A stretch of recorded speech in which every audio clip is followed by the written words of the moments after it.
Hello, Peter, and welcome to uh, the biggest Spider-Man episode we've ever had. Um, we've got Spider-Man No Way Home trailer. We've got immense talk about the Sam Raimi Spider-Man trilogy, and maybe potentially Spider-Man 4. We'll talk about. Could it possibly happen in the MCU? We don't know. But we are going to talk about all things Spider-Man today and some other news at the end because, the Spider-Man trailer is what's dominating, the world right now. We learned some people are confirmed to be in the movie since we've seen them with our own eyes. Evan, who are you most excited to see? Well, I'm most excited to see Sam Raimi back again in the director's chair, Mhm. not Spider-Man and Doctor Strange. But Yes. as far as Spider-Man goes, I'd say I'm very excited to see our old pal Ned Leeds Ned leads. returning again as the Hobgoblin. Yes. Do you The think it? Hobgoblin. Do you think they'll turn him into the Hobgoblin at some point? I mean, he did that. He lost a lot of weight apparently for this Really? role, Okay. for this new one. So maybe they're gonna have him flying around on a little glider. Okay. Maybe like Willem Dafoe comes in the picture, and maybe Willem Dafoe like starts haunting Ned Leeds like how Yeah. he haunts Harry, And he but like sees him in the Ned Leeds mirror. doesn't know who he is. He's like, "Who are you?" I'm Norman Osborn. Who's Norman Osborn? He doesn't Yeah. exist in this universe. And they think he's like schizophrenic, and then Right. he goes crazy, and that's how he becomes the Hobgoblin. Wow. Genius idea. Script for Spider-Man 4. Hire us, Disney. Obligatory plug. Obligatory plug. There we go. We've solved all the Ned leads problems. Um, I don't think Ned was in the trailer that we saw. Did we see Ned at all? I didn't see him in the trailer, but I do Because remember when they Zendaya's there, yeah, Zendaya obviously. is there. But I remember when they made a when they made like I'm they gonna did like double a check real quick. viral video thing, or it was like a TikTok where Hmm. you see uh I forgot the actor's name, but you do see our buddy Ned. Okay. Yeah, I'm checking the beginning of the trailer right now because that's when it would be before all the big action stuff happens. Yeah, you see Uh, Tob we Tom. do see Ned. We briefly see Ned behind Peter when he is strolling through the streets Oh yes, of. yes. There he is.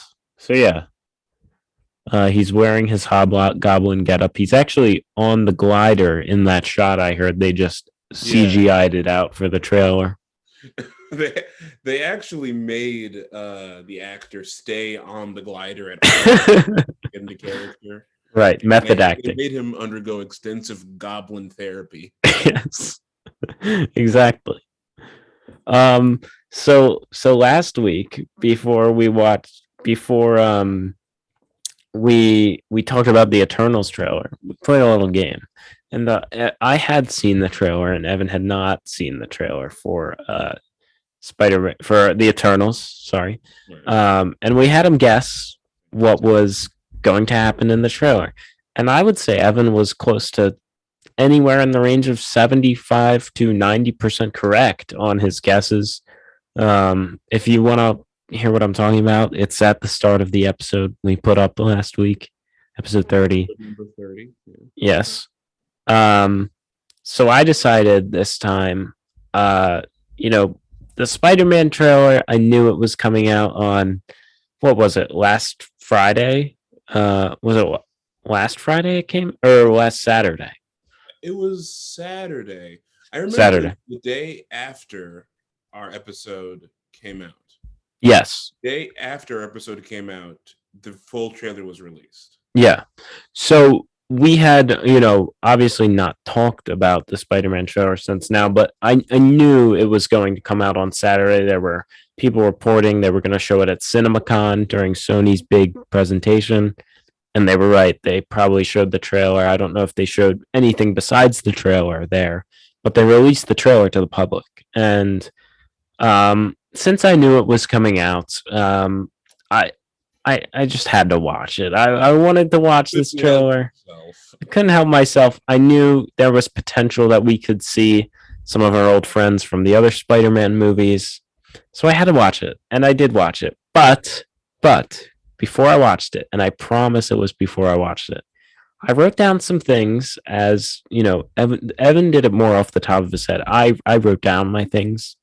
So it's not as fun or impressive if I get them right, since I had more time to think about them. But I did write down some things I think are going to happen. You can see here date and time, August 23rd at 9:54 p.m. So it was before I saw the trailer, I think. What day the trailer came out? Saturday. I think August 23rd was Monday. I promise I didn't edit it. I don't know what happened. I promise. I promise. Maybe I did. I don't think so. Sweat are rolling down here. Yeah, I edited it as soon after I watched the trailer. Then I test that it is true. He did write these before. You texted me about it, so yes, I can attest this is 100% accurate. yes, I did not watch the trailer. Then basically just copy and paste a description of the trailer in my notes. It would be funny if you read like the exact transcript yeah, of the trailer and said, "Yeah, I guessed this entirely." Yeah. Okay. So do you want to ask me like specific questions? Because I kind of just have like bullet points here. So if you want to ask me like specific questions I asked you last week about how you thought the Eternals trailer was going to go, you can do that. So how do you have it on opening? We're gonna keep a running count. How do you have it on? Okay.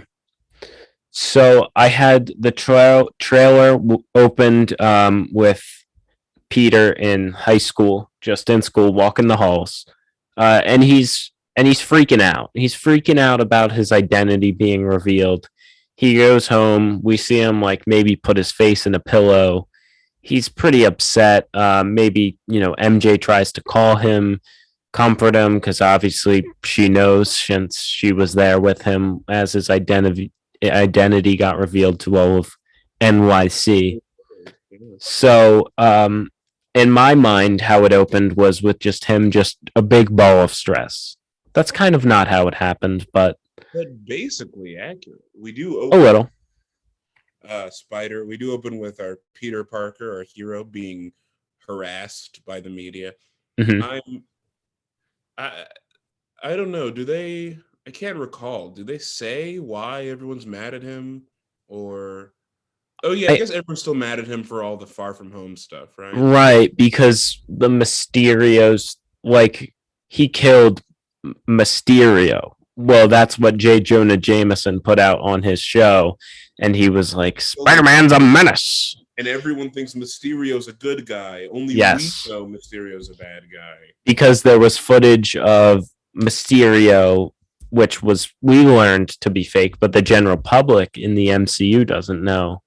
Mysterio was all an illusion. He wasn't actually saving you from water monsters. Right. He was Jake Gyllenhaal. Those water monsters. Yeah. So then so after the opening, I said, I had thought in my mind that Doctor Strange was going to see this happen since he's in the area in New York, and he's going to go find out Peter. There's a lot of people just walking around New York in the MCU. Huh? Yeah, everything happens there. I bet some, obsessive compulsive like nerd on Twitter has made some kind of like MCU map. Like if Marvel really wanted to just capitalize on how soulless most people are, they'd put like a Pokemon Go app where like so that like random tourists can just harass New York locals being like, hey, this is where Doctor Strange lives. It's like a guy hey, I'm trying to make rent here. Can you Yeah. please leave me alone? And then You there's live in like Doctor Strange's house. and then there's like a sign taped on the door of the person who actually lives there, and it says, Doctor Strange does not live here. Please leave. It's like those people who own the Breaking Bad house who are like, stop throwing Yeah. pizzas. This was not my doing. Yeah. I'm not Peter Parker. Peter Parker doesn't exist. Please keep walking. This is not Tony Stark's house. Please. The Avengers Tower is not real. At least, Tim Burton, he had the decency to just build a set. He didn't. Right. I think all of those facades aren't real street locations, so I guess everyone is safe. Yeah. Yeah, I don't know. I think. Do you think people like go to New York and they're like, "All right, this is where they filmed the fight scene in Avengers: Infinity War," and then there's just like nothing there that looks how it did in the movie, and they're like, "Oh, right, that was filmed in like Atlanta on yeah, a stage." yeah."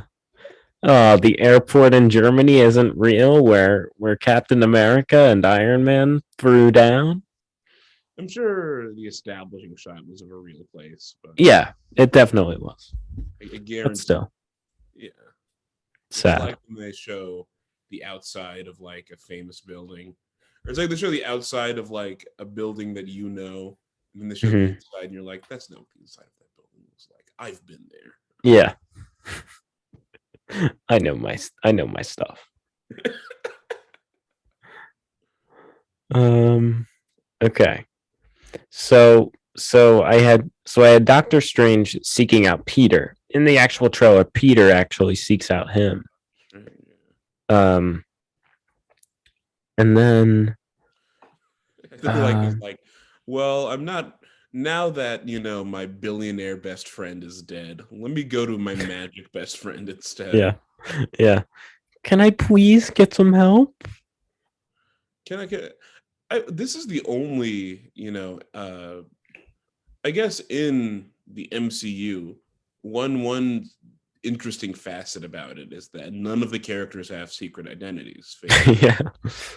Which is strange because you watch the other two movies and Spider-Man's identity being secret is like such a big part of every other film. Yeah. And they just kind of, it's like if Batman was just like unmasked and everyone knows it's like Bruce Wayne is Batman, and I guess that's interesting. We're going to see how they play with that with this one, but it seems like in the first, what I'm guessing is like about the 20-minute mark of the movie, he goes to Doctor Strange and is like, "Hey, can you please fix this?" Yeah. No, it's for sure going to be like, he's going to, I think since we saw in the trailer, this one's going to pick off right where Far From Home ended. And then we're going to have some downtime where it's like him being sad. And then it's going to be like, all right, put your big boy pants on, go talk to Mr. Strange. Now, question, do we think Mysterio's dead? Do you think Jake Gyllenhaal's going to return for another? I think he will, but it'll be at a later date, in a later movie, or at the very end of this movie. Right. I think the villains are gonna win in this movie. Listen. For now. I'm guessing they might do a little Empire Strikes Back, We'll have an all is lost moment at the end for a little bit, a tiny one, and then build it back for a third. No, they can't actually lose in the big picture. They can lose the battle. They can't lose the war. It's like when they killed off all those people at the end of Endgame, people were like, "Oh my god, I can't believe they're dead." And it's like, are you stupid? Are you a stupid person? They already told you that the next movie they're gonna make is Spider-Man 4. Like, of course he's gonna be back. Yeah. People are texting Tom Holland like, "Man, I can't believe you're already done with the Marvel movies already." And he's like, "I'm filming Spider-Man 3 right now." It's like, you don't know the terms of my contract. I don't know what you're talking I'm signed on for 6 movies. about. As far as I'm concerned, I will be in these movies. That's on. I guess Marvel has never promised us anything except for the same thing, but in a different paragraph. Yeah, So that's really on the fans for doing that one. it is. This time, the superhero has a cool shield. This time, no, he's really dead. I promise. Yeah, guys. It'll Guys, take like 5 years for him to come back, but it's longer than the last time. even Chris Evans is coming back. They're only able to kill off Robert Downey Jr. because he was like, can you guys pay me $1 billion? Yeah, yeah. He was like, "I'll come back, but it's really not my biggest priority. What is the money?" Well, after you do like enough movies with that like $1 million budget, after a certain while, do you have to do any more? No, You feel like I don't want to be in movies anymore. no, no. He does not. He's doing all right. Dream is to get to that state of I get to be in movies when I want to. Right, right. That's the dream. So then what I have here is I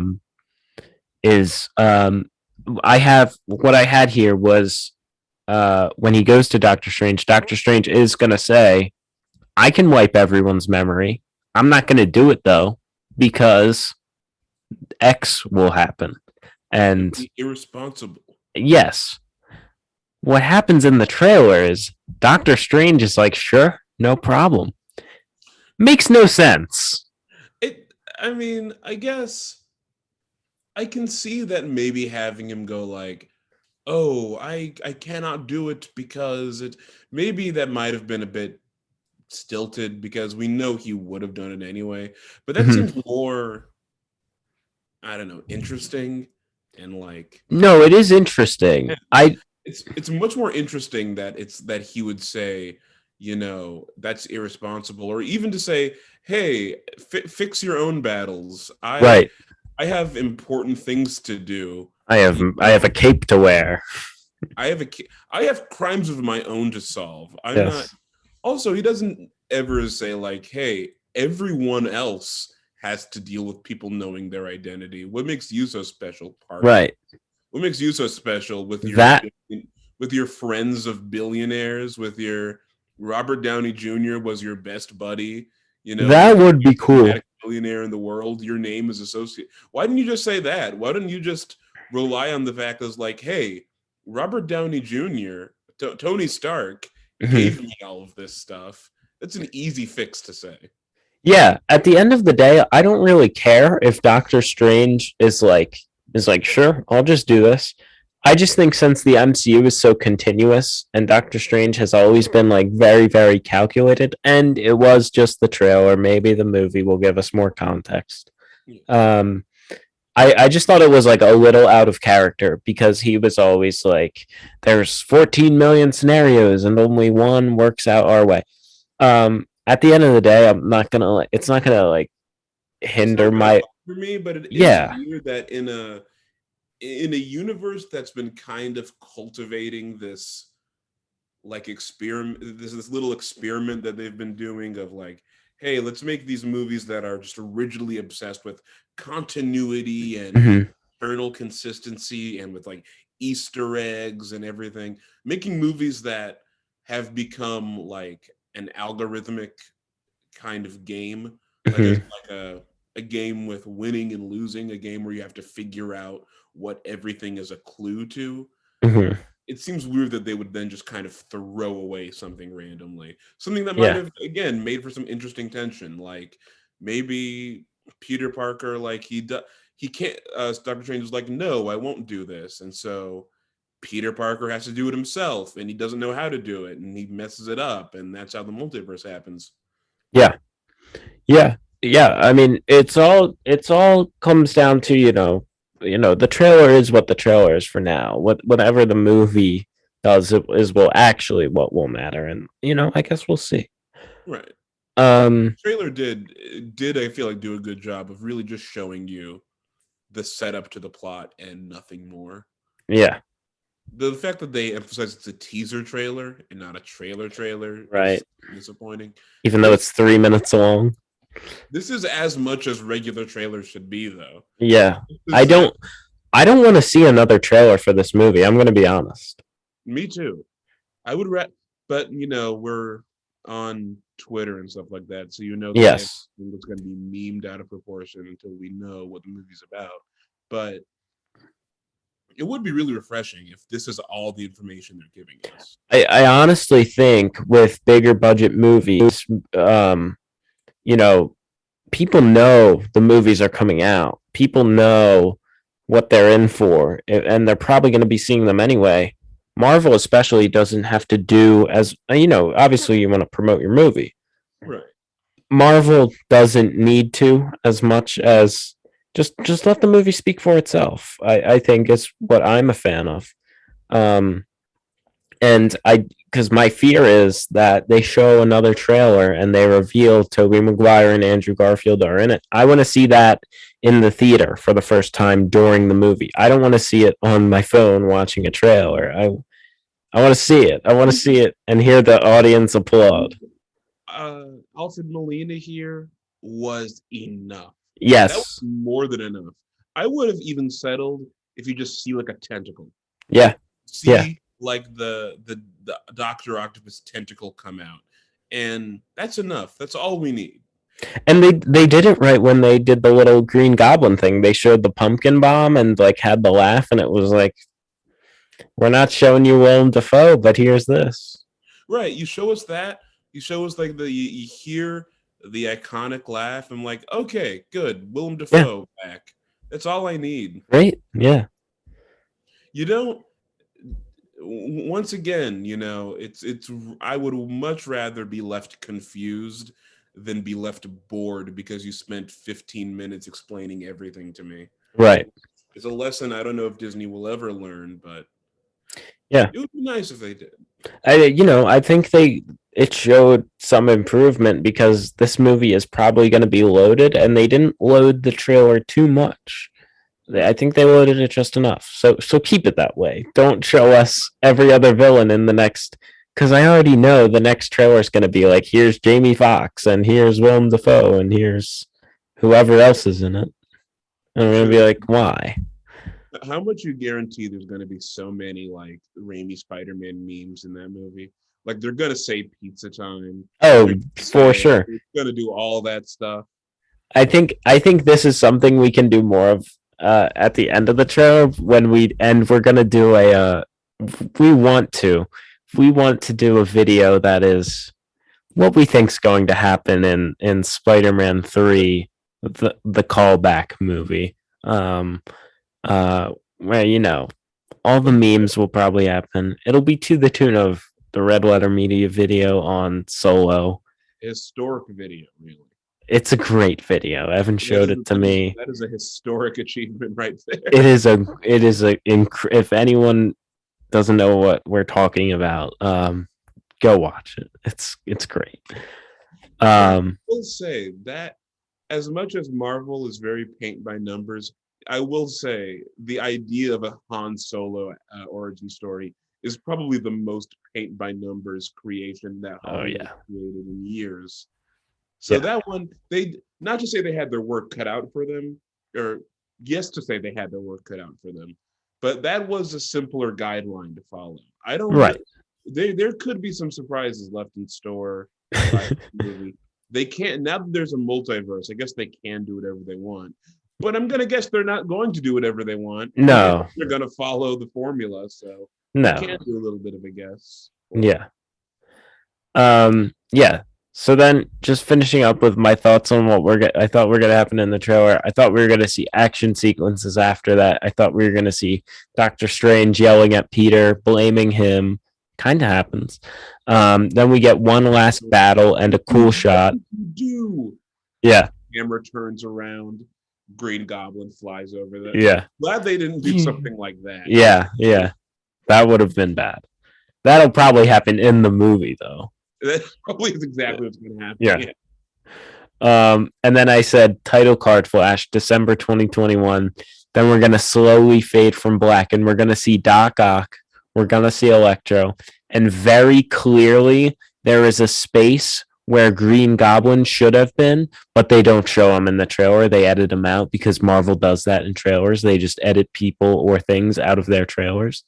We just saw Doc Ock, and we got a little tease of Electro and Green Goblin, but those were pretty much my predictions. Somewhat accurate. For the trailer itself, I mean, it ended pretty perfectly with Alfred Molina showing up, like we said. That's all we needed, just him being like, "Hello, Peter." Yeah. Now that is interesting that Alfred Molina recognizes this Spider-Man specifically. Though I will say Tom Holland does look enough like Tobey Maguire that wearing the suit, you'd probably think he's the same guy.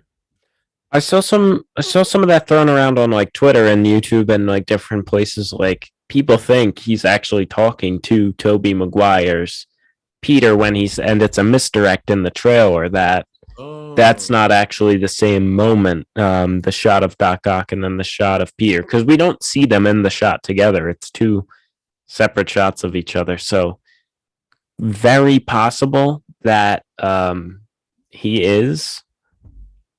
Well, what do you think? He would have to be.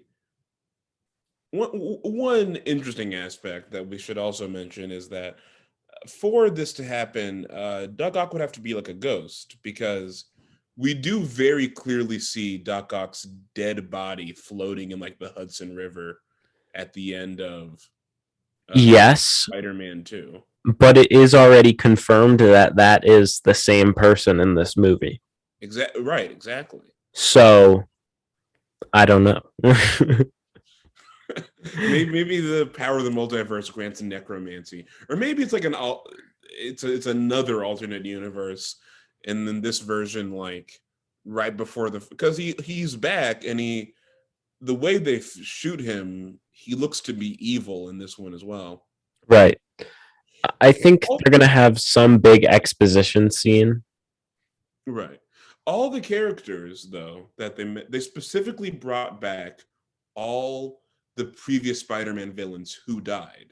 Right. The only ones who died were Green Goblin, Dr. Octopus, and Electro. True. Electro explodes at the end of Amazing Spider-Man 2. Yeah. Doc Ock drowns himself, and Green Goblin gets stabbed himself on his own glider. Yeah. And I guess James Franco also dies. Right. But the Sandman, he gets away. James Franco will probably not be making an appearance in this movie, though. James Franco will be making an appearance, but as his role from Spring Breakers. Yeah. Exactly. Or the disaster artist. Yeah. Tommy Wiseau is Spider-Man's greatest nemesis of all. Yeah, I did not hit her.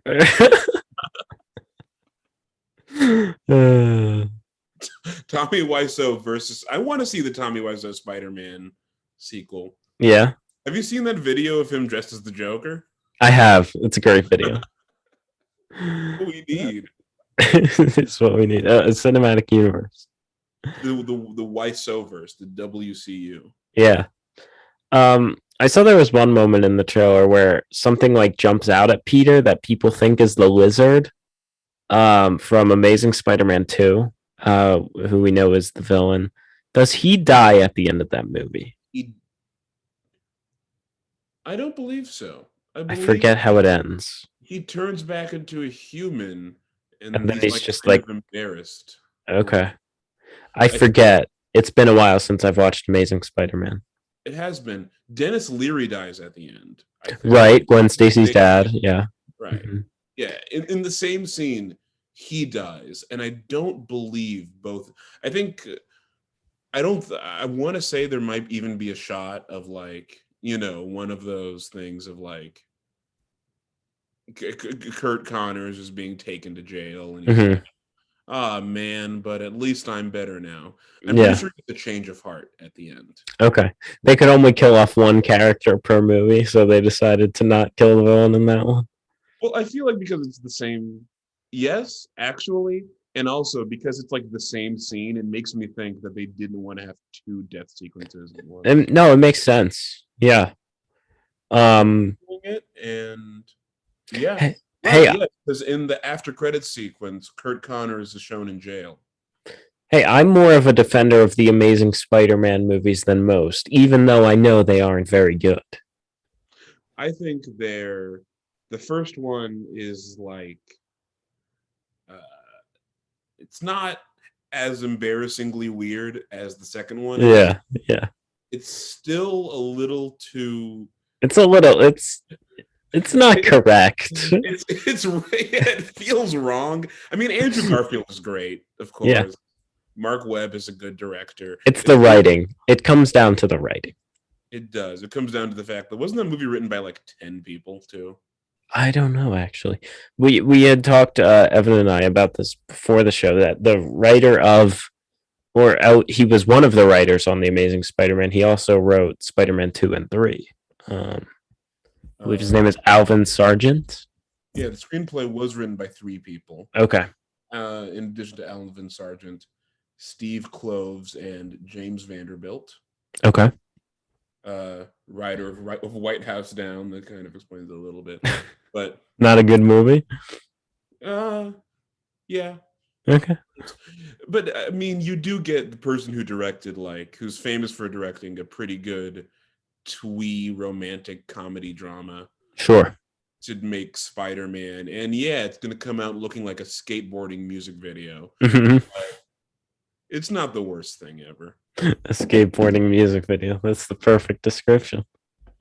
It looks like every shot of that movie looks like Avril Lavigne is gonna come on from off stage and like sing something. Yeah. Blink 182. Like Blink 182 is gonna come out and where are you? Spider-Man. That's the guy we love. Spider-Man. Here comes the Spider-Man. Even the suit, it's got like the basketball head, and yeah, it's got like the gloves that are like a bunch of different colors. Yeah, it even looks like a shifty Spider-Man who would like steal your wallet. Yeah, and the spider. No, it's funny because like he's kind of a jerk when he starts being Spider-Man. He's like not a good person. he's definitely the kind of Spider-Man who like hangs out in front of a middle school and sells them bags of oregano. Yeah, yeah. And speaking of, I mean, the basketball scene and the is it Amazing Spider-Man 1 when he gets his powers? All-time scene. Or the scene where I remember when they try to make him like, because in every Spider-Man, when he becomes Spider-Man, he starts being, jokey. He starts making some jokes. Mm-hmm. And I remember some quips. Yeah, his quips. And there's that bit that was in the trailer where like he comes out and he's like, "Oh, I'm so afraid of tiny knives." In that scene, it just makes him look really menacing because he just like webs the knife out of that guy's hand. And I remember it makes Spider-Man look like a genuine threat. He doesn't look a menace. Yeah. And when he starts like being Spider-Man, like his prototype suit, because they all have to have one, it's how it goes. They all didn't have a Tony Stark making their suit. The one Andrew Garfield uses, I think he has like a red mask and then like sunglasses and a beanie. Yeah, over the mask. Yeah. Yeah, that's great. He looks like one of the guys from the Devo music video for Homo. Yeah, he's just like, well, I guess sunglasses kind of look like the Spider-Man eyes, so it's a easy transition. In the scene of that movie when he doesn't, because in the Tobey Maguire one, when he's doesn't stop the burglar, he's like, he's been wrong, and he goes like, I missed the part where that's my problem. Oh, and that's kind of in character, but I do like how in the Amazing Spider-Man one, he's like, yeah, here, pass me some milk. Yeah. Like he's cheering on the robber as he leaves before he shoots his uncle. Yeah, and he slams the door when he leaves, and the entire glass of the front door just Yeah. shatters. I will say his scene of just everyone makes fun of Tobey Maguire crying, you Yes. know, but Andrew Garfield's scene of him finding the dead Uncle Ben Yeah. so much funnier. It is pretty funny. It's like a weird sound he's making when he's He's like crying. screaming. He's like, yeah. Yeah. And the best part is in the Tobey Maguire one, what happens is the guy who Peter says that's not my problem to uh, kills Uncle Ben. Oh, but then it's Sandman in Spider-Man 3 we find out kills Uncle Ben. Oh, then we find out at the end of Amazing Spider-Man 3, no, it wasn't Sandman. It was actually the guy we thought it was. Right. So we retcon the retcon the retcon. Well, I think if you retcon it twice in the same movie, it's just a regular con. Yes, true. I wasn't mad. So for context, I today and yesterday I watched all three. Can you believe it? I had never seen the Tobey Maguire Sam Raimi Spider-Man trilogy. Segue straight into Spider. Our thoughts on the trailer. It looks fine. It's probably It looks fine. suck, but it's fine. Yeah. Those are my thoughts on it. Yeah. Least. I don't know about you. We want to talk about the old Spider-Man movies Right. because man, I am so happy that I watched these movies. They are great. They are the best Spider-Man movies that I've seen. And like I said, Andrew Garfield's Spider-Man is bad because of the writing. Tobey Maguire's Spider-Man is good because of the writing and directing. Not that Tobey Maguire isn't great, but in every movie, Peter is the guy that drives everything. Right. Andrew Garfield was good. I think he was just given he was given a script that had all the problems of every MCU movie with none of like the charm or like the kind of like it was focus grouped to be very timely, but not focus grouped to be very good. Yeah. Which is the problem with those movies. But with the first three Spider-Man movies, you have one, you can tell it's written and directed by people who care about the character. Yes. Enjoy the character, enjoy Spider-Man, and it feels very, I think I mentioned this to you in text. The good thing that those movies do is that they're very good at projecting comic book camp into like real life ridiculousness. Yes. In a very good way. Like it works. Every fanciful conceit that they bring to life feels like the real life equivalent of that, which is something that the MCU and even a lot of, I think the only other superhero movie that does that very well is probably the Nolan Batman movies. Okay. And they take the opposite take of that. They make it really dark, whereas these ones, they make it very bright. But I don't think the MCU has really done that. I don't think the Snyder movies kind of do it and to mixed success. The Amazing Spider-Man movies didn't really do that. But like, for example, like Harry Osborn does seem, we mentioned this before, James Franco is very perfectly cast. He's perfect. I mean, let's just preface, I don't know if anyone's believing this, but this podcast doesn't endorse James Franco if you're gonna, call us out for that. We're just talking about James Franco in the movies. Evan's nodding. I don't know what he's nodding about, obviously. I'm nodding that we do not endorse this problematic behavior. Of course not. But we are endorsing his role as, billionaire fail son, Harry Osborn. I mean, he's just like, he's very believable as a disappointment. Really. Like I know that guy. Like I know a bunch of guys that are James Franco as Harry Osborn, and it's perfect. Like he's like a jerk. Stupid, yeah. Like he's a jerk. He's really like conceited, and he's really just like not a good guy. But the character is so good because like they develop the character so well. Like they're so fleshed out, and they continue what they start in the last movie, and they set up new stuff, then they do the new stuff, and it's like, yes, it just works. Like it's so like Tobey Maguire's Spider-Man, there is not a movie where he is not like the issue, pretty much. Like he's the issue throughout all of these movies. Like the first one, he's dealing with becoming Spider-Man, and once he becomes Spider-Man, he's more confident. But he's not more confident as Peter; he's more confident as Spider-Man. So then the second one starts. You can go ahead if you want to at any time. Well, the second one starts with being him discovering that being Spider-Man, is it's kind of the concept of it. He's Yeah. realizing being Spider-Man is is taking a negative toll on his life, Yes. Yes. and That's what I it's was very gonna say. difficult for him to do it. And so he decides, well, I'm going to give up being Spider-Man. And I will say, the moral of that movie, it's interesting to see a movie that like argues that doing good things is inherently a good thing.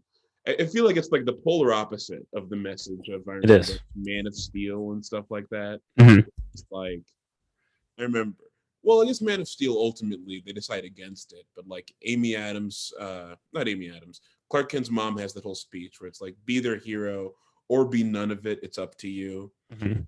Whereas, with great power comes great responsibility is the slogan of Spider-Man 2. And it's like, if you have the ability to do good things, it's your responsibility to do those good things, even when it sucks, even when it's hard. You got Yeah. to do the right thing, even if it means sacrifices. Doing the right thing is a good thing to do.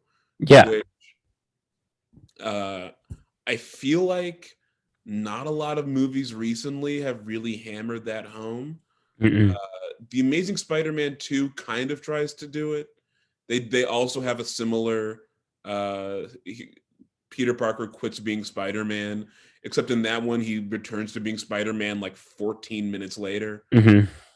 Not even 14 minutes later. It's literally like Gwen Stacy dies. He's like, I'm not Spider-Man Oh, anymore. I'm sad. And then like not 10 minutes afterwards, he's like, well, I guess I better save this child. Yeah. Yeah. And then presumably dies later. Yeah. Is killed by the rhino. Yeah. And it's great too because the whole battle of this is more Spider-Man 2, but the whole battle within Peter is um you know, I'm doing too much. Like I'm being Spider-Man too often. And the correct answer, which he learns at the end of the movie, is not to quit being Spider-Man altogether. It's finding the balance between, having his own personal life as Peter Parker and also having to be there when he needs to be there as Spider-Man because he was doing too much as Spider-Man to the point where Mary Jane thought she didn't care about him. And Harry was like, "Where have you been, bro?" And Aunt May is like, "I don't even know who you are anymore." One And thing he I just never has to got find the balance. is Spider-Man 2 is the importance of being earnest one, right? Where I Mary think Jane so. Broadway play, and I think that is Spider-Man 2 because The let's see, Broadway play. The Broadway plays more in the third one. or not the broad. She's in. I remember she's in the importance of being earnest, and Yes. he talks to uh Bruce Campbell. He's at the ticket booth, and Yes. Bruce Campbell's like, "You can't come in." It's like, though, I in that movie, I feel like That one. Yes, you're right. Yeah. he could have came in during intermission and just been like, "Hey, my subway was late" or something. Yeah. See, if I were Peter Parker, could have never been me. I would have just said, Peter Parker can always just say, "Hey, I'm gonna go get Spider-Man," and then you Right. have an excuse to leave when Right. Spider-Man comes. Everyone thinks Peter Parker is friends with Spider-Man because he always gets the pictures of him and stuff. So Yeah. No one expects he's actually Spider-Man because he's a nerd and he's a it's nerd, not. he's a loser. So he just could have hemmed that up, been like, "Oh, I'm a nerd. How could I be Spider-Man?" It's the Clark Kent deal of Yes. everyone thinks, hey, this real guy is such a loser. Oh, he has glasses and his hair is different than Superman. How could he be Superman? See, that's the thing. Even in the Tobey Maguire movies, even when Tobey Maguire gets his confidence and stuff like that, if I knew him, I would never once suspect that that guy was Spider-Man. Yeah. Yeah. And I remember in the Amazing Spider-Man movies, even though I feel like I liked Andrew Garfield's performance. Hmm. I thought that would have been a good update if they had explored it a little bit more. Instead, they kind of try to make him the same thing, and it doesn't really work. It's Yeah. like I don't buy him as a trod upon nerd. You can make him like, oh, he's like a hipster who just hates people. Oh, he skates and he's an outcast. Yeah, if they were like he's a self-imposed outcast, like he Sure. doesn't like being around. He's just very like stuck up. He's very like, conceited, like you said. And then having his uncle shot is how he learns humility. Hmm. That would have been something, but they never really there's too much time between playing basketball, like Yeah. Too much basketball. I feel like the issue is more that they didn't like Andrew Garfield was good as Peter Parker and Spider-Man, but they didn't write it for him. They wrote they right. they wrote him as Spider-Man, and he doesn't always check the boxes of Spider-Man. Tobey Maguire, he checked most of the boxes of Peter Parker. Now you can argue he may not have checked the boxes for Spider-Man. You know, I argue he does. I think yeah, he's just the right amount of like he's there, he's slinging webs, he's making some jokes. yeah, He makes jokes that are just lame enough that you'd think Peter Parker came up with them. sure.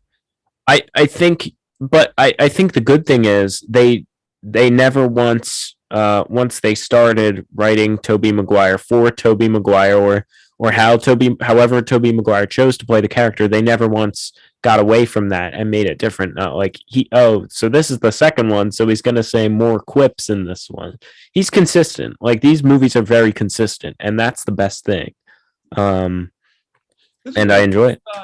People would kept talking about how like that was a big deal. I feel like, or not a big deal. It was a big deal amongst like Twitter nerds Mm-hmm. about how like, oh yeah, but Tobey Maguire, he didn't do many of the quips, and he did do quips. He did a lot of quips. Mm-hmm. His quips were funnier than the Garfield quips, which were again just like a guy who thinks he's funny but isn't. And Yeah, it's trying too hard. right, it's like he makes jokes, but they don't make me like him. They make me annoyed by him. Mm-hmm. And Tom Holland, I feel like he doesn't even do any quips. He just says things. He just said he doesn't have a filter. He says whatever he thinks. Which every Marvel character already does. So he Yeah, doesn't stand out at all. sure. It, That's like a very good point. every single that's Iron Man was the whole thing. He's always making jokes. Captain America's cracking jokes. Everyone cracks jokes. Having your Spider, I think that's the big thing about the MCU is that by the time they got to Spider-Man, they had made every other character into Spider-Man. And Mm, so where do you go with Tom Holland except for the fact that he's just like he's naive. And that's kind of the whole thing they play on, which is different than Tobey Maguire, who's not. We said this before. Tobey Maguire makes bad decisions. yes. His Peter Parker makes bad decisions. I feel like we keep talking about we say Tobey Maguire and Tom Holland as if we're just talking about the people. Yeah. Like Tobey Maguire is going to be listening to this and being like, "I've made some great decisions." Yeah, yeah. What do you mean? I've had a successful acting career. Andrew Garfield's listening to this like, "I think I'm very funny. My friends tell me I'm hilarious." Yeah, yeah. But we mean their portrayals of Spider-Man, of course. Mm-hmm. But I think Tobey Maguire's Spider-Man, he is selfish sometimes, and he makes immoral or like decisions that a dumb like college student would make. Yeah. If you're a college student who's like, oh, this pretty girl likes me, but I can't be Spider-Man and be her. Well, I better give up being Spider-Man. Hey, Mary Jane's pretty hot. Why? That's an easy decision. Mm-hmm. But if you're like, a dumb kid, of course that's the right idea. Of course I'm gonna Yes. like the scene where he sees that woman getting like beaten up by a mugger and he just like walks the other way, eating his hot dog. Like It's a great. Because of course, if you're like a teenager who's got this power and you're figuring stuff out, that's the kind of choice like a dumb kid might make. Yes. But like, you could never even imagine Tom Holland seeing a woman getting beat up and then being like, Yeah. I got a date with Mary Jane. Let me go get to that first, you know? Yeah. He's a Boy Scout at heart, which is an interesting take, but it's less interesting to follow in your own line of movies. Mhm. Tom Holland works a lot better in what he's made to be, which is an accessory to a larger body, Yeah. as opposed I, to the main character, even in his own story. I really like the point about how you said like every other character already is Spider-Man. I Yeah, mean, it's so true. Like Tony Stark, I mean, there's the Spider-Man sarcasm in there all the time. Captain America says I don't know. He says the maybe language line that he's like, Tony, watch your language. right. Everyone's already making jokes. By the time Spider-Man comes in, he doesn't even make jokes. He's just being confused. His Right. jokes are his being confused. He's like, oh, I'm a young kid. You guys Oh, are older than me. Have you ever seen Star Wars? I do like how he says, guys, it's like that old movie, The Empire Strikes Back. And it's like, he's 17 years old. He lives in the real world. He knows what Star Wars is. I don't even think Star Wars is that old. Like I'm Yeah, not like beating it over my parents' head like, oh, you were I young was when this movie came out, right? yeah. When I was 16, I wouldn't have referred to Star Wars as that old.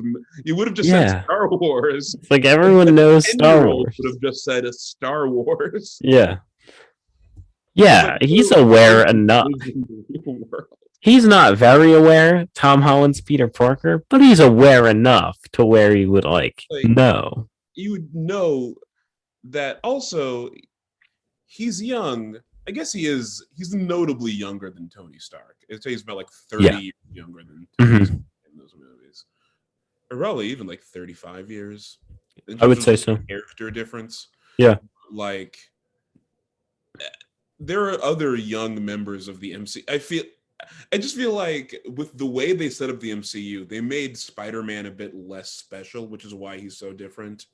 That's why he's more the jokes are just kind of centered around being confused and naive, as opposed to him being like selfish sometimes or conceited sometimes or Hmm. makes a bad decision. Or even in Amazing Spider-Man 2, when like uh Captain Stacy, he says, stay away from my daughter, you'll kill her.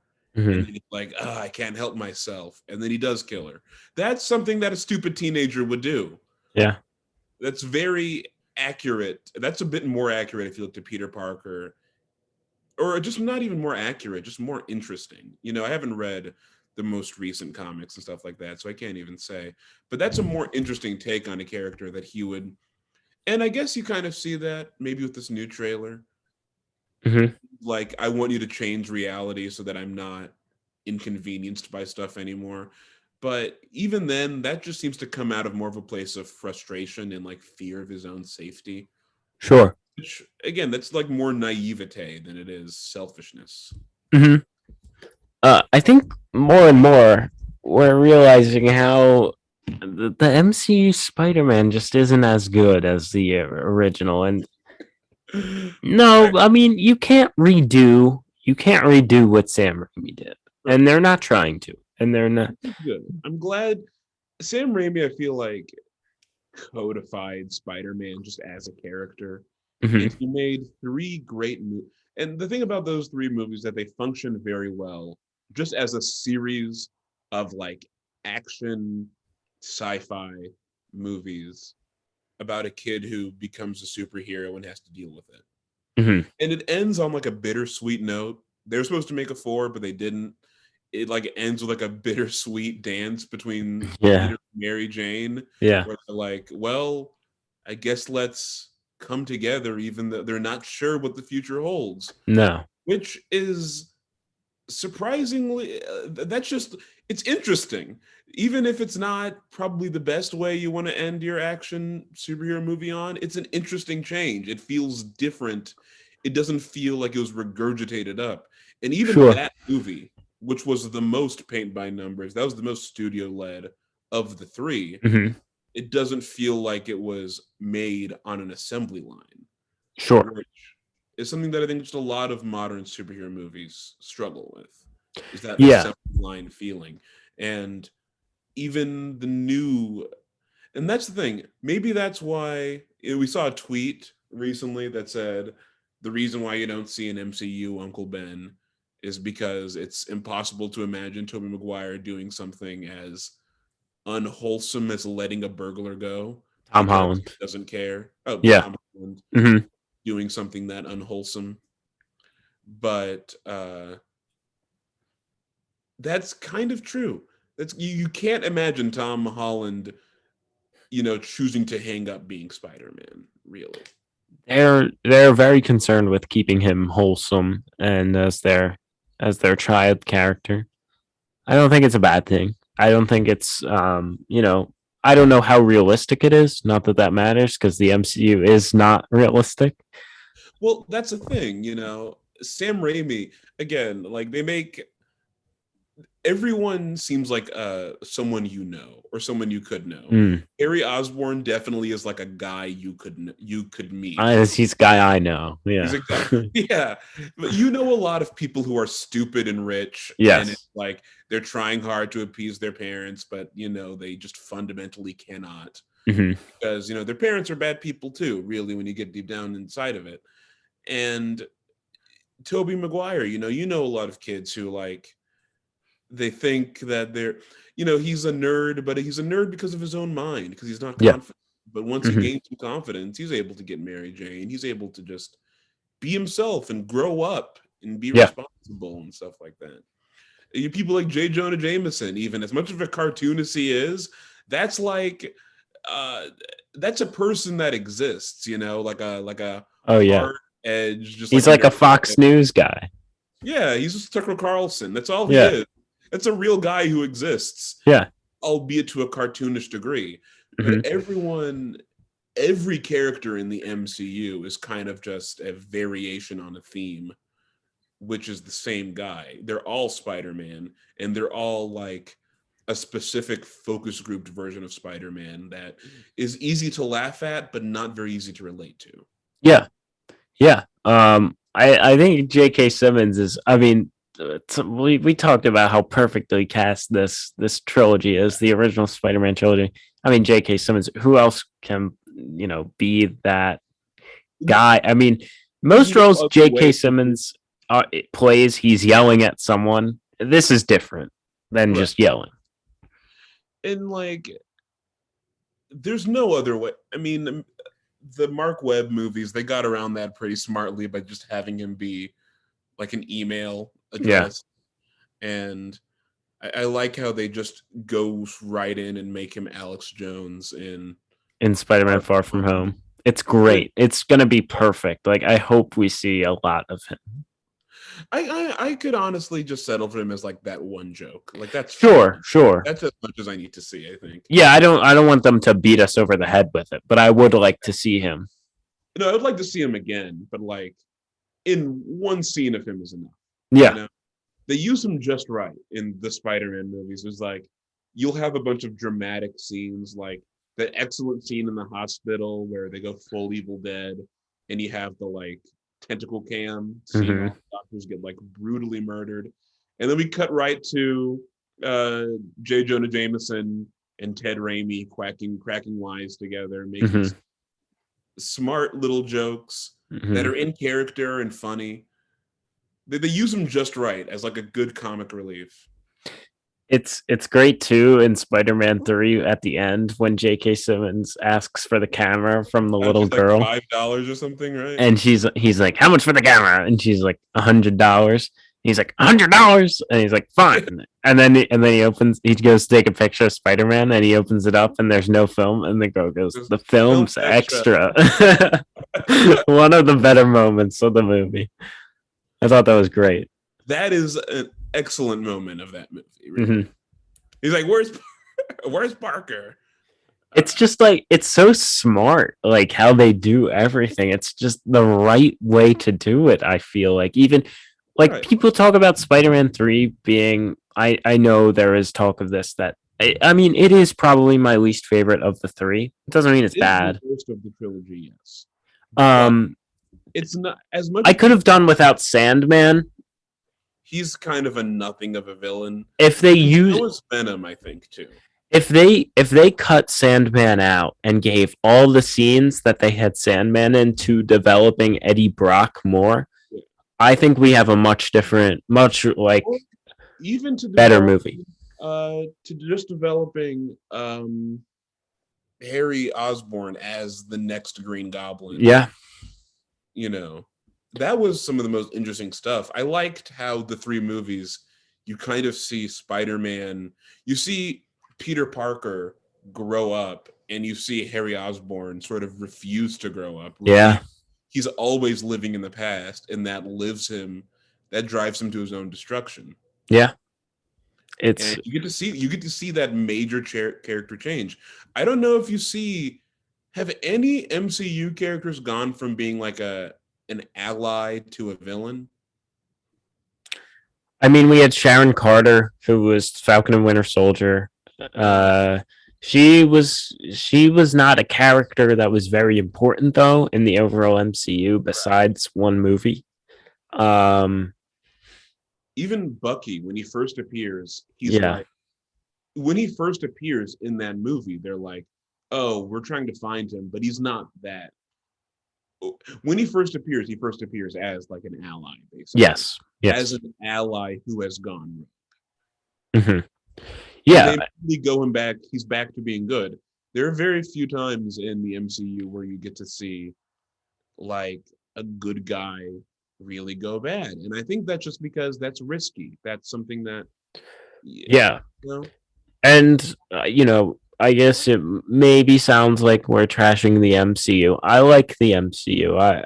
Evan's not as big of a fan as me.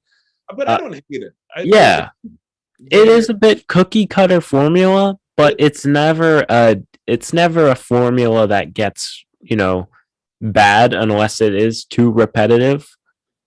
right. I think ultimately my ultimate verdict of the MCU is that they're cookie cutter theme park movies, which, Hmm. and that has its own pros and cons, but that's a problem that exists, I think, beyond the MCU. Isn't Yeah. necessarily it isn't that isn't the MCU's doing per se, Hmm. kind of, but not really. But as the movies themselves, I think they're all right. I think there are some great ones, some bad ones. Yeah. But just as a whole, one of the drawbacks to it, because it's got a lot of strengths, the whole lineup, the concept has a lot of strengths. Hmm. One of the big drawbacks is that you can't do a lot of the stuff that Sam Raimi did really well. Or you can do that kind of stuff, but they're incentivized against doing it because of just how Disney is run. Right. Right. Right. Yeah. As far as Spider-Man No Way Home goes, so we saw Doc Ock, we saw a tease of Green Goblin, saw a little lightning flash, probably Jamie Foxx's Electro. Do you think there's gonna be anyone that we don't know of that we're gonna see? Like, I think there's one more surprise left okay, besides those and Andrew Garfield and Tobey Maguire. I don't think you think they're in it, right? I mean, they haven't yeah, obviously revealed it, but I think there probably will be. mhm. I think there's another surprise that it's not going to come in the form of a character from an older film. I think it'll probably just be like maybe like uh a new, like, I think there's going to be a new Spider-Man villain that's going to show up. Like Okay. maybe we're going to see, I don't know, uh the shot the oh we have the Shocker already in the MCU. Craven was cast in the Venom Was he cast universe. for like the other universe? Yes, the Sony universe that has Tom Hardy. Yeah.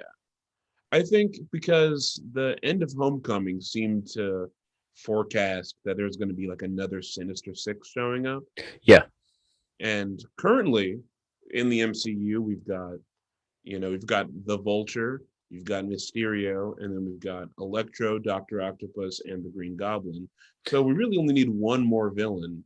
Yes, it was something that was interesting was I don't know how far ahead they were thinking when they filmed this scene. I don't know if they had plans of the multiverse crossover with Doc Ock and all those friends. But at the end of Spider-Man: Homecoming, we have the post-credit scene with Michael Keaton recruiting the it's not the lizard, it's the scorpion, who's like kind of in he's not the scorpion yet in Spider-Man: Homecoming as far as I remember. But then that makes it a perfect six if he comes aboard as the Scorpion. yes. My only thing is I think people think the lizard's in it from Amazing Spider-Man. People have Sandman theories. People have Venom theories. Morbius, the Jared Leto. Doctor Doom is going to be. Yeah, I want the Sinister Six. I want them to do it, and I want them to do it right. Just pick the right six is my only thing. He says at the end of that movie, like, we're getting some boys together. So it wouldn't make sense if it was three people from another universe, unless Mac or what's his name, unless Adrian Toomes. Yes, he's Michael Keaton. Yeah. Yeah. Unless he knew that there's another universe out there. There's no way. Which that would be it would be cool. That would be a good twist. If they revealed that like Adrian Toomes was behind it all. He was like Michael Keaton's pulling the strings. Yeah. We're gonna be great. Spider-Man in every dimension. That would be awesome. I don't trust that the MCU is that creative, but I would love it. So I think we're getting Doc Ock. I think we're getting Green Goblin and Electro. I mean, those three pretty much confirmed. One of them 100% confirmed. You did tell me, and you told me this like as a theory, but possibly, or you told me this as like a theory. You told me a theory to the contrary. But possibly, he says hello, Peter, because like maybe Adrian Toomes is like, hey, he was calling his boys, his other dimensional boys. Yeah. With his devices he got from the aliens, because that's his whole character, because he has alien parts. He's calling up his interdimensional guys, being like, hey, I have a guy named Peter that I need you guys to take care of. And maybe, who knows? Well, we do see Michael Keaton in the trailer for the Morbius movie with Jared Leto. That is true. If you are... No, is it? What was that? It's not in the MCU, though, is it? It's in the Sony universe, but I mean, I think there are plans to cross them both over at some point. I mean, they're already letting Fantastic Four be in the MCU. Well, Disney bought Fox. Oh, yeah. Yeah. I just really hope that you are... Eventually, I imagine that's probably going to be the MCU phase. What are we in, phase 4, right? I think we're in 4. That's probably going to be the drive for 4, is like, all right, now we're going to incorporate in the Fantastic Four. I think it's ending with Fantastic Four. Like, that'll be the big setup for 5, probably the X-Men. And then, 5, we got in the X-Men, which that'd be great if they do it right. I would like that a lot if they bring in the Fantastic Four and the X-Men. Yeah.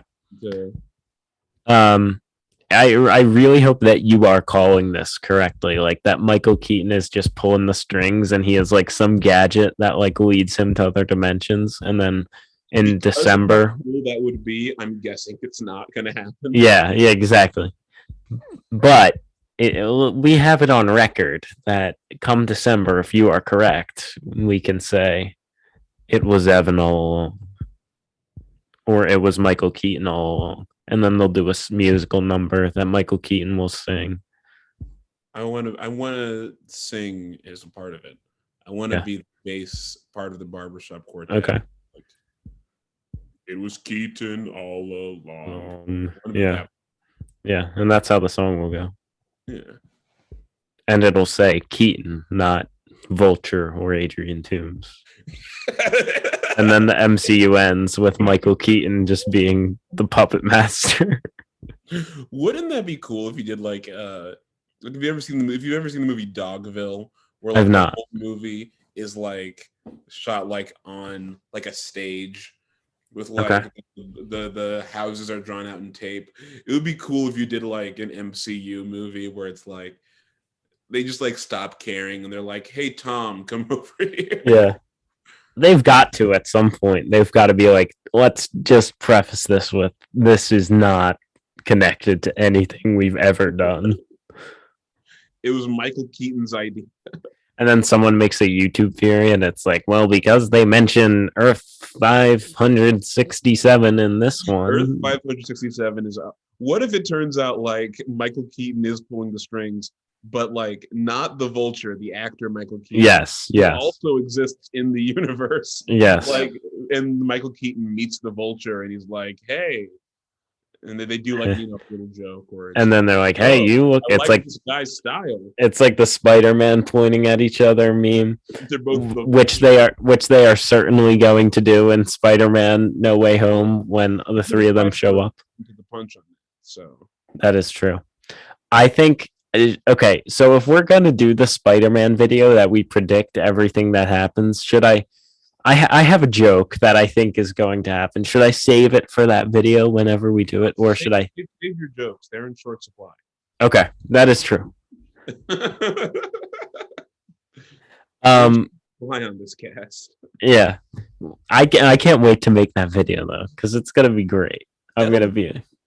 Stay tuned, viewers. Yeah, we don't know when we're gonna make it. I guess maybe more before the movie comes out. I mean, but I think if we did it whenever, like we would have enough of an idea of what we would say. We should probably wait for trailer number 2 to drop. Sure, we can do that. Release it right after that.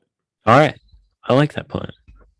And then we'll have to watch trailer 2 and have the reveal spoiled. Oh, that would be. Yeah, hopefully that doesn't just take all the air out of our prediction. Let's just. What's going to happen anyway? Just once, let's trust Marvel to do the right thing. I don't think they will, but let's pretend for a minute they will. That Blade was going to be PG-13. I really have difficulty trusting any of their decision making. But Deadpool's rated R, so I don't get it. I see. That's the thing. Maybe nothing in the MCU can be R-rated. I guess. No, the Deadpool 3, which they're making right now with Ryan Reynolds. He's writing the script right now. It's going to be R-rated in the MCU. Not Blade then. Blade, yeah, I don't know. Because like that's violence. You're talking about right, like vampires and stuff. That's so uncool. I want there to be blood in this one. I don't think there's been streaks of blood coming out of a guy's mouth after being hit in the face, but I want some gore in these movies. Do you mean you want gore in Spider-Man? It would be cool. It would be cool. In Blade. Yes, in Blade, I would be fine if there's a scene like in Spider-Man where like I don't know, like Doc Ock just like rips a person apart with his tentacles. Yeah. Like rips a man into 4 pieces. I really hope they just don't like nerf them, like the characters, once they bring them over. Like I hope they stay consistent. Like I hope Tobey Maguire's the same. I hope Andrew Garfield's the same. I hope Jamie Foxx is still schizophrenic.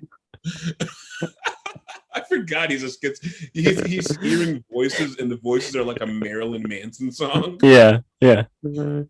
Imagine if they just do a full 180 and Jamie Foxx is now like just Jamie Foxx as Electro. He's like cool and like chill, and he's dressed as it's like Jamie Foxx, except he's just got like a green suit on. He's like, Electro.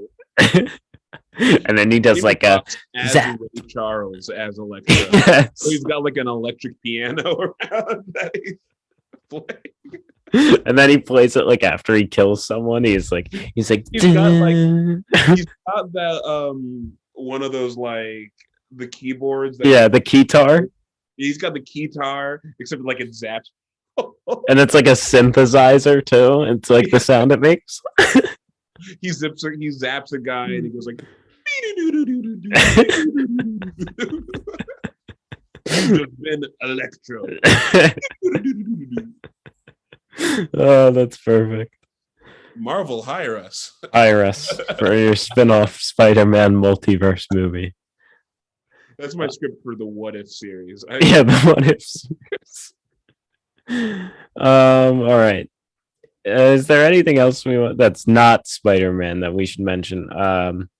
They screened Ghostbusters Afterlife at CinemaCon. Heard it was good. Well, I'll that's probably see that cinema movie. people. These people pay money to see stuff like Ghostbusters Afterlife. Yeah.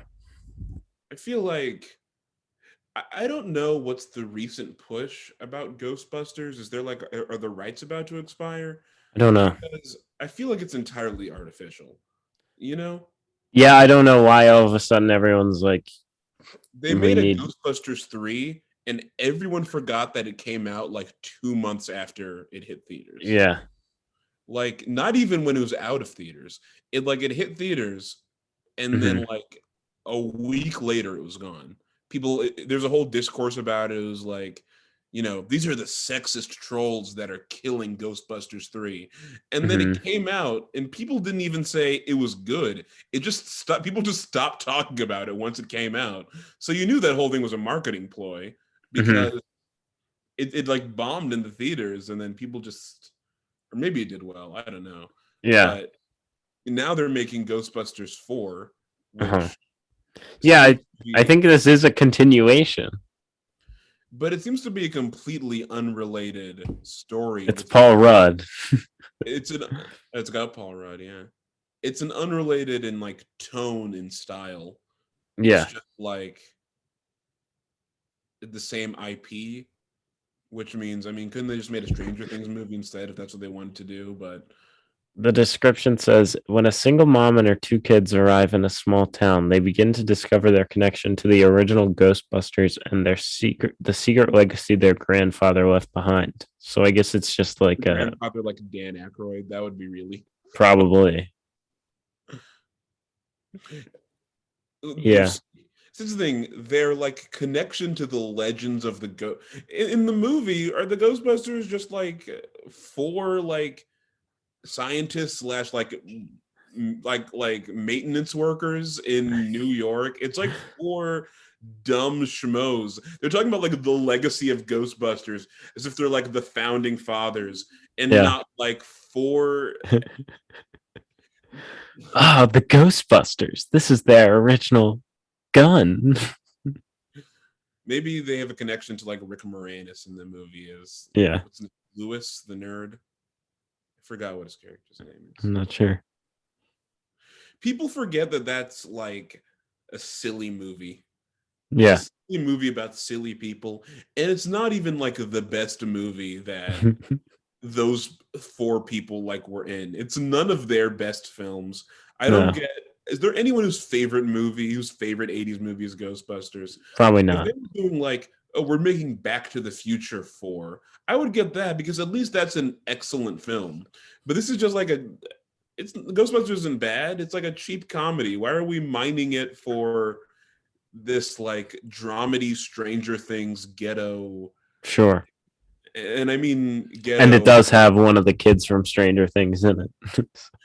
Yeah, because they just couldn't help themselves. Because the people at, I don't know, Warner Brothers, I don't know who does the IP for this, but yeah, I don't know. Couldn't help themselves but do this, but just make it Stranger Things again. I guess so. One of the Stranger Things kids was in It too, I remember. Yeah, it's the same one. It's Finn Wolfhard. Yeah, and I remember with that one, I was like, because Stranger Things was very clearly like based on It, and then they made the It with the kid from Stranger Things, and now it's just all a mess. The best part about all of this is like every 80s like type movie or movie set in the 80s now is like gonna have Finn Wolfhard in them. Like Stranger Things isn't a movie, but it's like it's getting to the point where I think Ghostbusters 4 set in the 80s. I don't know. It would be funny if they were like, you family has a tie to the Ghostbusters of old, and then look it up and it finds out, oh, my grandmother was Kristen Wiig. Yeah. Kate McKinnon. And I'm like, oh, those guys stink. That stinks. They'll do a thing where it's like, yeah, we don't talk about that. It'd be like, also, yeah, your grandmother. It's like they bring in Kate McKinnon, and it's like, what And she goes does like some weird SNL character. She's like, Yeah, she does an SNL character from 17 years ago. yeah. Haha, Yeah. Ghostbusters, am I right? hmm No, my point They was bring in being, Kristen Wiig, and a ghost possesses her and turns into the cat from the end of Wonder Woman 1984. yeah, yeah. And you just can't see what's happening. Yeah, and it turns the screens down. Isn't it so spooky? You Yeah. can't even see who's punching who. hmm Yeah. Yeah. She's a ghost. I didn't even get that she was supposed to be when turns into a cat human. I didn't even get that she was a cat human until like she's dead, because it's the only time you ever see her with any light on her. Right. And the whole Yeah. thing, like, oh, she's got a new suit. Like, you couldn't see it. No, you So can you see can't see the anything. whole scene. Yeah. It's shot like it's supposed to be set at night, but it doesn't even look like night. It looks like it was shot day for night. Like they Yeah. shot in the day and they just turned the brightness down on their iPhone that they made it, because the movie was made in iMovie. The best part is too when they like change the like, oh, the sun is setting right before the fight happens, or like whenever that happens in a movie, just to change the setting. The budget ran out right before the scene, so they're like, Yeah. hey, hide the wires by just making it really dark. Yeah. Cut the plug. If we make it dark enough, we won't even have to do a fight scene. We can just Yeah. make punching noises. Yeah, and everyone will be like, what's happening? Yeah, Yeah. I'm not gonna lie. The first time I watched that movie, by that part, I was like halfway through like an online chess game, so I didn't know. That was kind of on me the first time. The second time, no excuse. Yeah. The second time I had to watch that before we recorded our episode. Yeah. No excuse for them, No. for that movie just not making sense. Yeah. That's great. And then Tom Cruise did a stunt. Oh yeah. Good work, Tom. Good work, Tom. If you want to find the 1,300 video, takes. yeah, he did 1,300 motocross jumps and 500 skydiving uh stunts. I couldn't figure out the word I don't know to enough prepare. about skydiving to say, but couldn't you have just done that like once? Yeah. Couldn't you have just like shown him skydiving? Also, he has skydived before. There's no Right. He skydived in all of the movies, hasn't Yeah. he? Like, you could have done that like once and just like had him say the lines. Yeah. Same thing with that like bike thing. They did it 1,300 times, and it's like 13 times would have been too many times. Yeah. 13 times I would have said, I don't want to do this anymore. Mm-hmm. Yeah.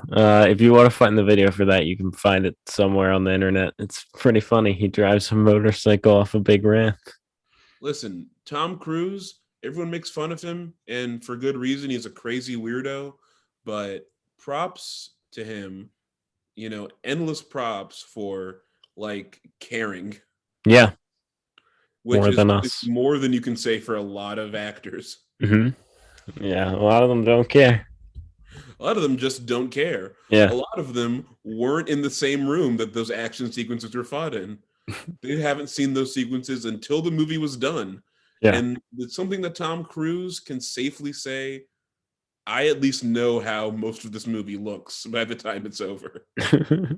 A good amount of this movie looks. Yeah.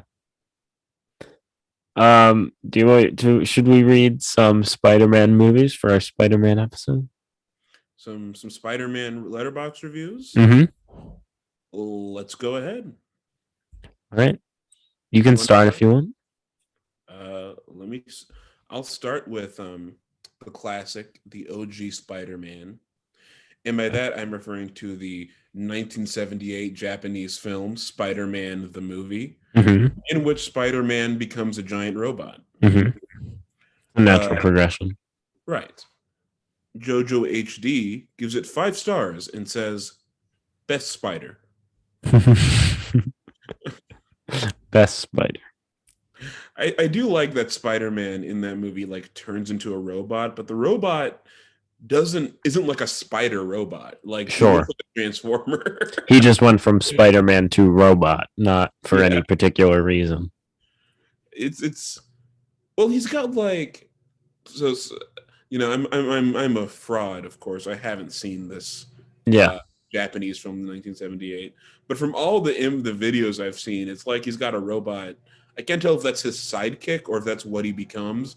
Either way, it's funny that it's not a spider. There's loudness going on. Loudness. Loud noises. It's funny that it's not like a spider themed robot. Yeah. Because there are spider themed robots too. Like the spider bot is a thing Spider-Man uses. Oh, is that true? Yeah, well, at least in the Spider-Man video game on PS4, you have a lot of gadgets you can use, and you can use like a drone sometimes to like crawl and take pictures for you or whatever you need. Like get into small spaces that he can't get into. I remember in Spider-Man the animated series, there were like spider robots called like the Spider Slayers. Okay. But that was kind of That's a cool name. Yeah. Maybe that'll be in one of these Spider-Man movies. The Spider Slayers, the movie. That'll be the movie with that'll be the Tobey Maguire, Miles Morales, Tom Holland, Andrew Garfield, John Mulaney Spider-Ham crossover movie. The Spider Slayers. Yeah. Yeah. It'll be animated though. Sorry to disappoint everyone. Right, of course. No, they should have John Mulaney in costume as Spider-Pig. Yeah. Yeah. Just as a pig dressed as Spider-Man. Yeah. He can pull it off. It's layers, people. Layers on layers. Okay, my first review is for The Amazing Spider-Man from 2012 from Tay. No stars on this one, and it says in parentheses, nervous laughter. Haha, so anyways. What? That's it. That's just pretty much what Andrew Garfield does the whole movie. Just kind of like more loud noises. I apologize. Oh, it's all right. It's like I forgot where I read or where I saw this first. I remember when I was a kid, where there's that Andrew Garfield plays the whole movie with like a perpetual hangover. Yeah. I think it might have been like a Chris Stuckman video or something like that.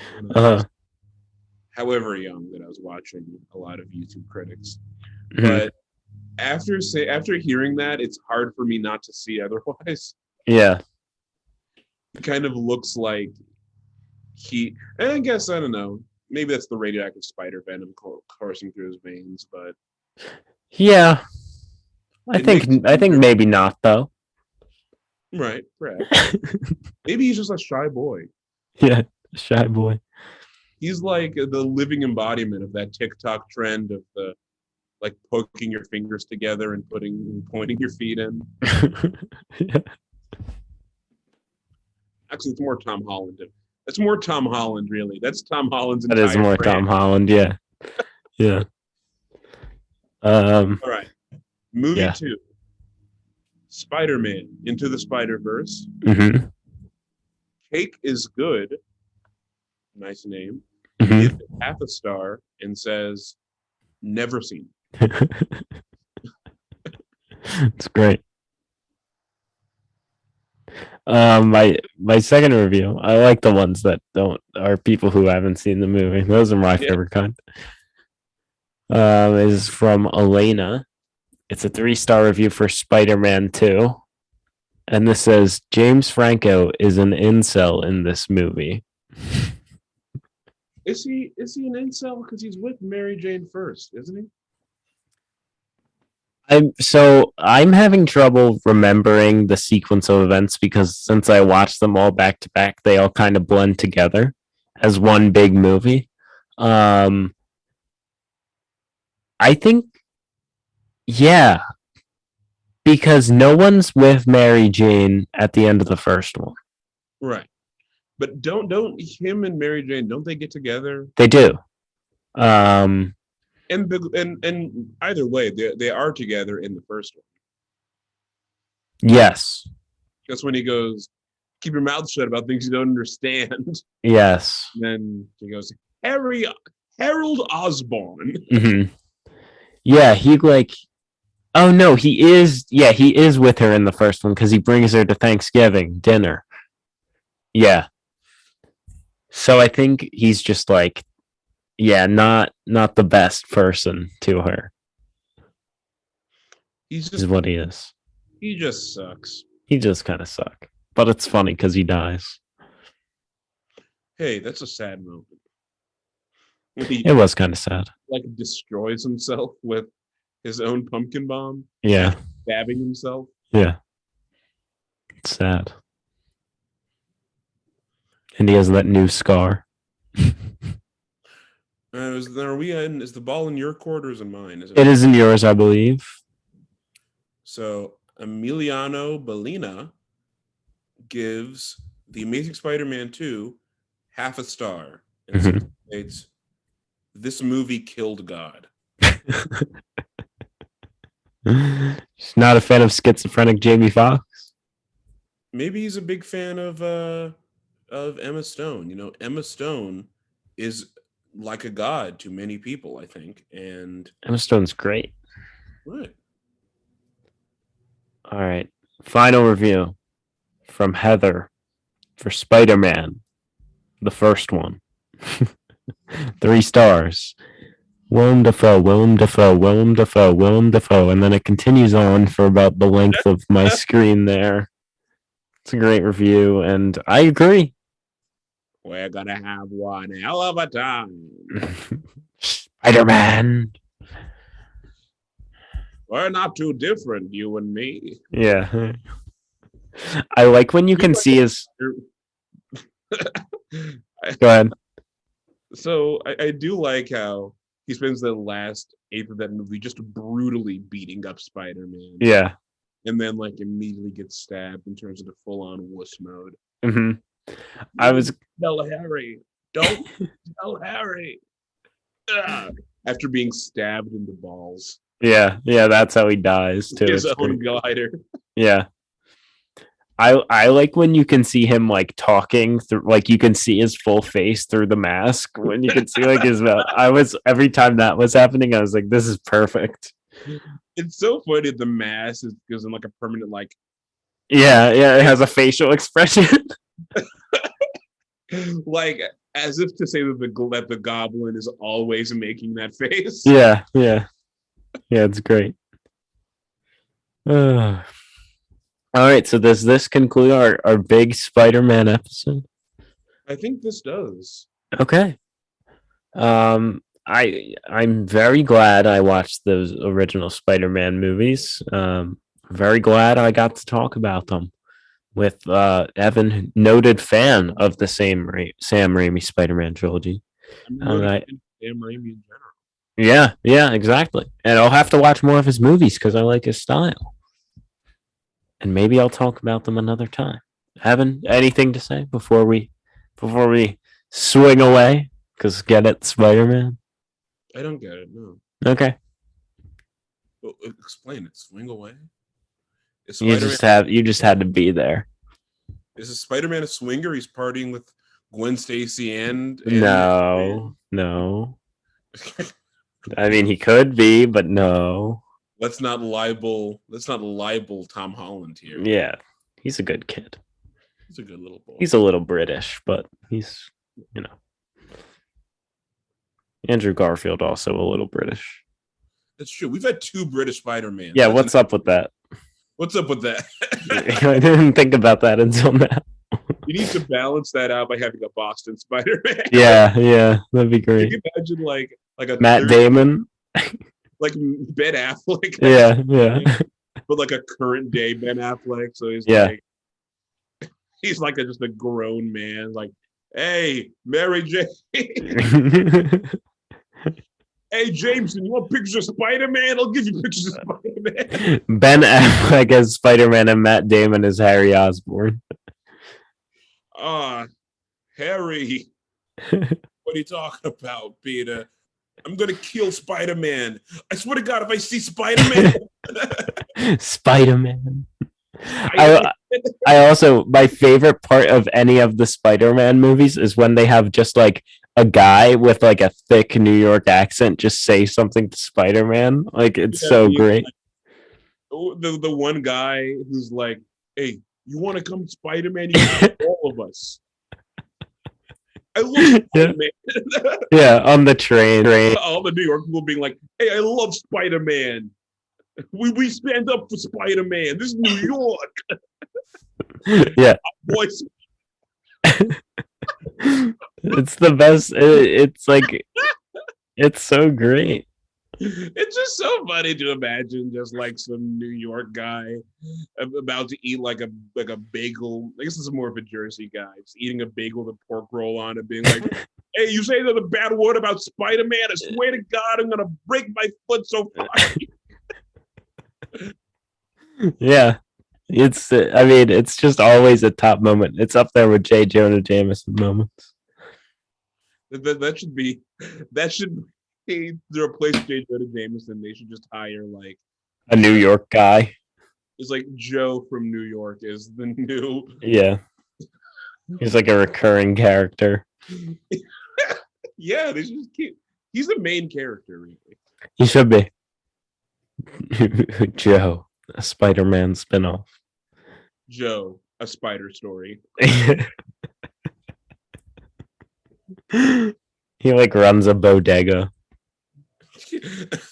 That's Joe's 5-minute pizza, isn't it? Yeah, Joe's 5-minute pizza. Joe, yeah, the owner of the pizza store is who we're following. Okay, I like that. Yeah, it'd be a good movie. We can write the script for that. Maybe not a Spider-Man movie, but that we could manage. All right. Thanks for listening. If you did, watching. Thanks for watching if you're watching. Like if you want. Don't if you didn't. And didn't like our video, I want you to go online and dislike something else to get your rage out. Yes. Yeah, watch Amazing Spider-Man and get your rage out there. Watch it on YouTube Movies and then dislike that movie. Yeah. Can you dislike movies if you watch them on YouTube? That would be so funny if you could. That'd be great. I would trust that way more than the Rotten Tomatoes score. Yeah, honestly though. It's like it gives you two options, not a scale. Exactly. And then it would be an actual percentage. Right. Based on like how many people. Oh, that would be great if they calculated movies percentages that way, the ratio of likes to dislikes. Yeah, if you just had like two options, like good or bad. Oh, I'd like that a lot. That's the thing about Rotten Tomatoes is that so many times I feel like most critics' reviews of movies are like, it was okay. Yeah. And Rotten Tomatoes genuinely doesn't know how to give that as a good or a bad because you can't. It was okay. Yeah. But if it's just like green light, red light, calculate how many green lights are to red lights, then that works. Yeah. We should do this. We should make our own Rotten Tomatoes and call it like or dislike. I think we just solved everything. All right. See you next week, everyone. If you dare. Spider-Man.